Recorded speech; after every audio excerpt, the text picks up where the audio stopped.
Halo sahabat desa, kita jumpa lagi.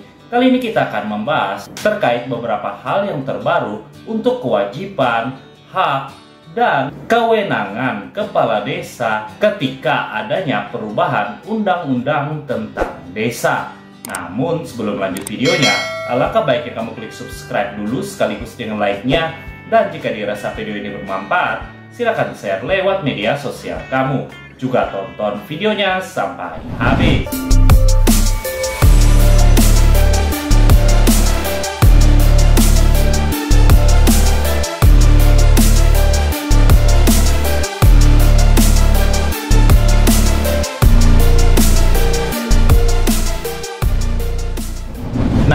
Sebagaimana kita ketahui bahwa untuk Undang-Undang 6 tahun 2014 tentang desa itu mengalami perubahan sejak tanggal 25 April di tahun 2024, di mana tertuang pada Undang-Undang Republik Indonesia Nomor 3 tahun 2024 tentang perubahan kedua atas Undang-Undang 6 tahun 2014 tentang desa.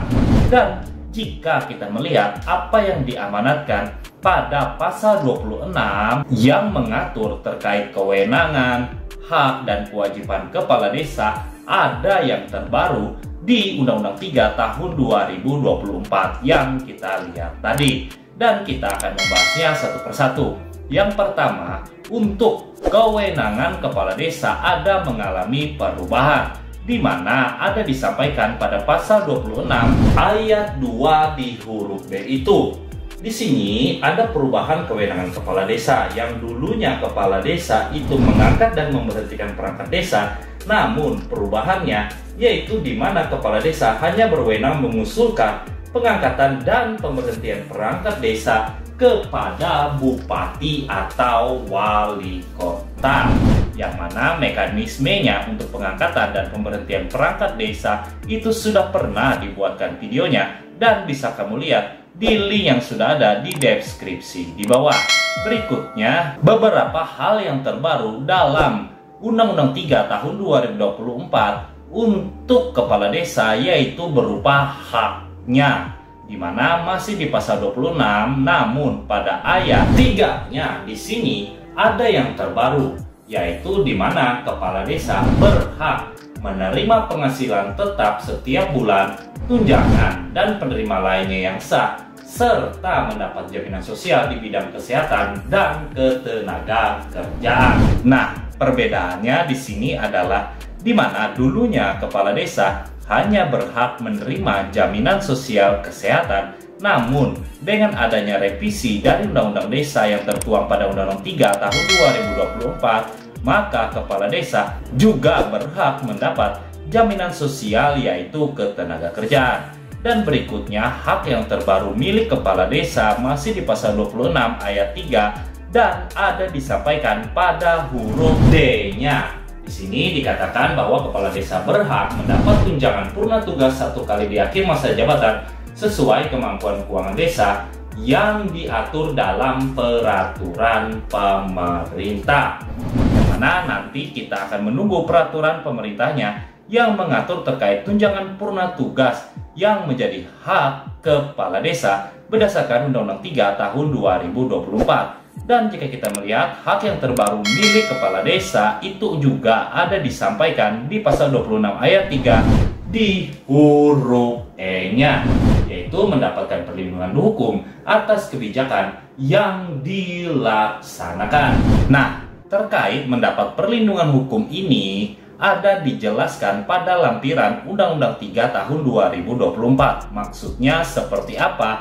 Jika kita melihat untuk penjelasannya, yang dimaksud dengan perlindungan hukum adalah upaya melindungi kepala desa dalam menjalankan tugas dan wewenang penyelenggaraan pemerintah desa, antara lain dalam penggunaan anggaran desa untuk kepentingan program pembangunan desa, kecuali ditemukan penyimpangan berdasarkan temuan audit BPKP atau Badan Pengawas Keuangan dan Pembangunan, yang artinya ketika nantinya ada temuan namun itu ditemukan oleh BPKP, pemerintah desa tidak dapat membantah temuan dari BPKP tersebut, karena jika kita melihat penjelasannya, hanya BPKP lah yang tidak bisa diganggu-gugat untuk temuannya terhadap pemerintah desa. Namun jika temuan itu bukan dari BPKP, pemerintah desa masih bisa berupaya dengan jalur hukum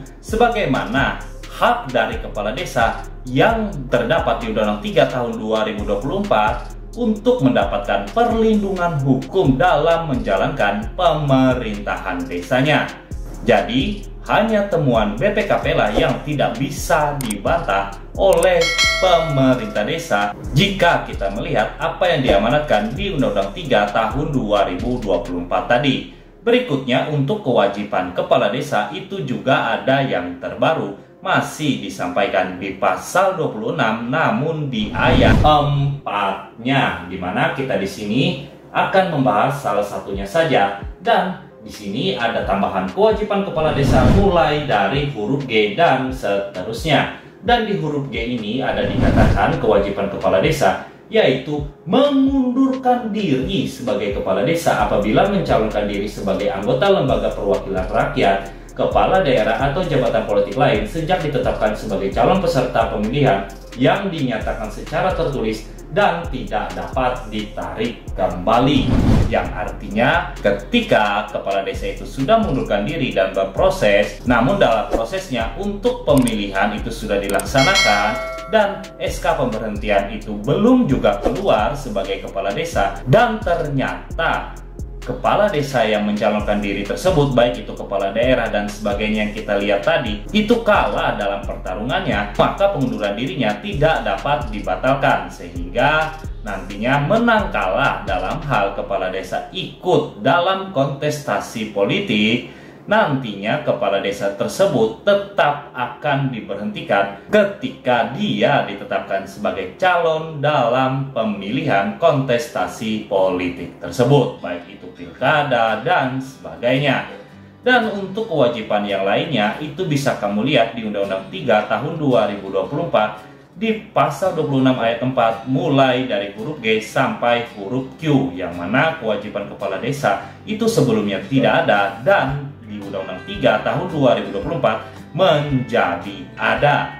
Mungkin sekian dulu video kita kali ini. Terima kasih sudah menonton dan sampai jumpa lagi.